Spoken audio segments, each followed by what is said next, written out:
برای قربانبی نصرالدینова امسال سال پرفیض آمد. قطعه زمینی از دقیقی منزل استقامتیش را عاقلانه استفاده نموده از کشت کارتوشکا حاصل بلند به دست آورد.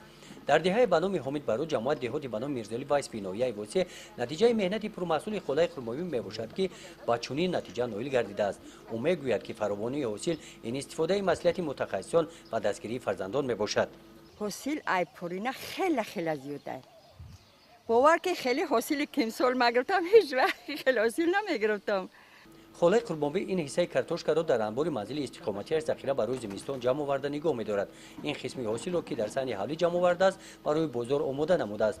در مجموع از مساحت 10 سانتی قطعه زمین خدای قربانبی به قدر زیاده از 3 تن کارتوشکا جمع‌آوری نمود. در جماعت دهاتی به نام میرزاعلی وایسف با مانند خدای قربانبی امروز همه ساکنان به جمع‌آوری حاصل مشغول هستند.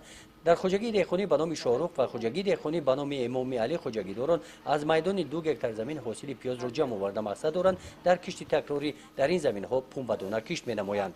پیاز دورو که نسخ خورده است، آبی نسخ خورده است و درجه اولی پیاز همین قدر شده است. نه.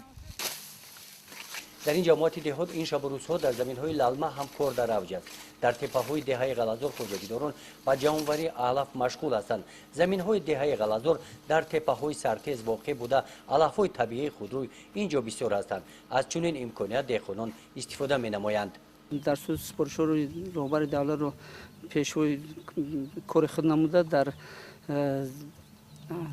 ذخیره خوراک چروا سهم خود را گذاشته ایستادیم. خیلی دیده ایستادیم در جماعت به نام میرزاعلی وایس نویه واسه حشر علف دروی رفته ایستاده است. تمام مردم برای ذخیره چروی شخصی و جمعیتی سهم خود را گذاشته ایستادند. در دهه غلازور ساکنان میگویند که نظر به سال گذشته علف‌های خودروی طبیعی امسال بسیارتر است. از همین سبب جمع‌آوری علف ماه ایون هم ادامه می‌یابد.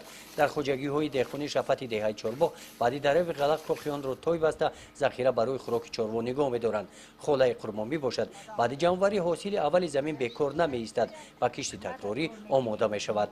گزارش خواجه نظریف خدای نظر ظهوروف از ناحیه واسه برای برنامه اطلاعاتی نوید.